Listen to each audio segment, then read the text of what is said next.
And for more on the Pope's visit to Cuba, we turn to Nick Muroff, who covers Latin America for the Washington Post and the international news website Global Post. He's based in Havana and Mexico City.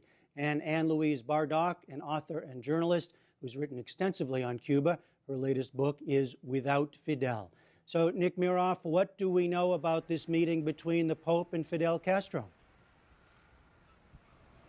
Well, they met for about 30 minutes, so it was a brief meeting. And this was just before the Pope's departure back to Rome and after the Mass he celebrated this morning in Havana's Plaza of the Revolution.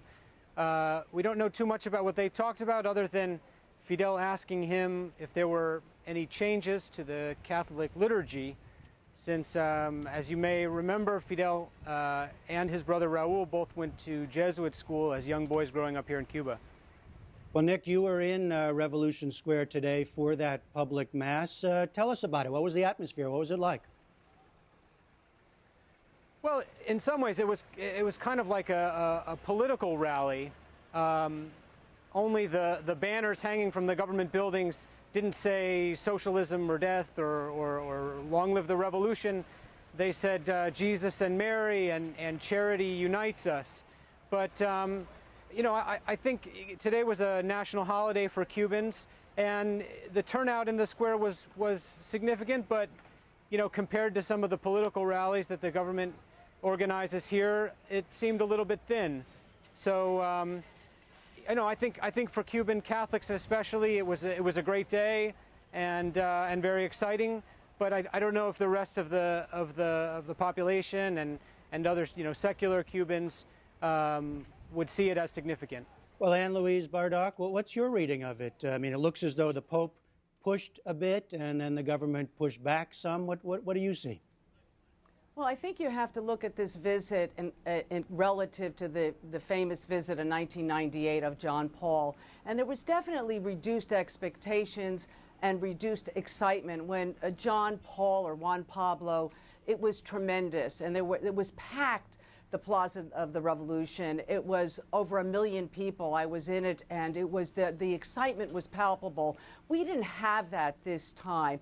But remember that John Paul is very, very beloved, was in Latin America. It was a very significant opening. And this one has been, you know, the people who really wanted to go were the dissidents and opposition voices in Cuba, and they were barred from going, some of whom were arrested in the days previous. And a lot of people who didn't want to go were bussed in. So there's a certain irony there. But definitely Benedict is not John Paul. But it's an opening, and in some ways it enhances the role of the Catholic Church and Jaime Ortega, the Archbishop of Havana, and enhances their role as the most important NGO in Cuba. Well, Nick Muroff, tell us a little bit more about that, about the role of the Church. I mean, how it has changed. How active is it, and how much clout does it have?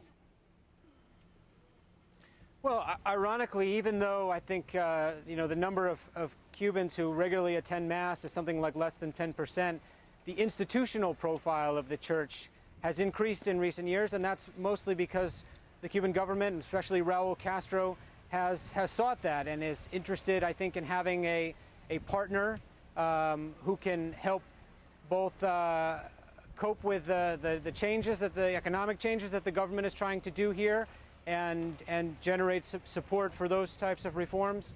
And also, you know, I think the government is very much worried about what they would call an erosion of values, and is also looking to the Church for help and trying to find common ground on things that they do agree with. So in some ways, it's a partnership with the Church nudging the government gently along in the direction of change. Well, that's an interesting word, Anne-Louise Bardock, partnership. What do you think the government wanted to get out of this particular visit then? You compared it to the last one. What about this one? What did they want to get out of it?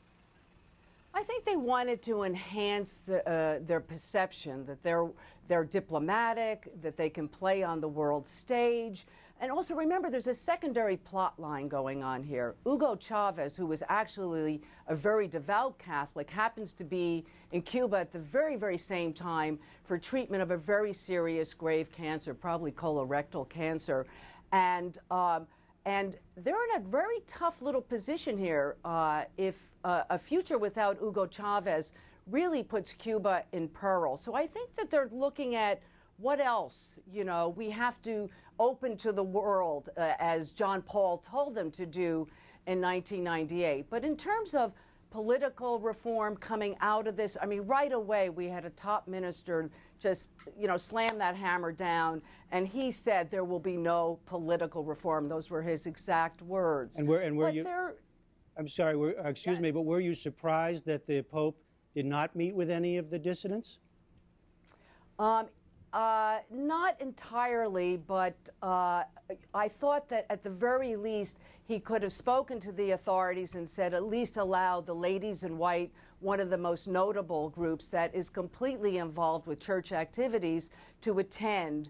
And as I understand it, they were not allowed to attend. And particularly in Santiago, where he held the other Mass, which, by the way, was in the church that Fidel and Raul Castro's mother, Lina, used to go and pray for the welfare and of her two sons.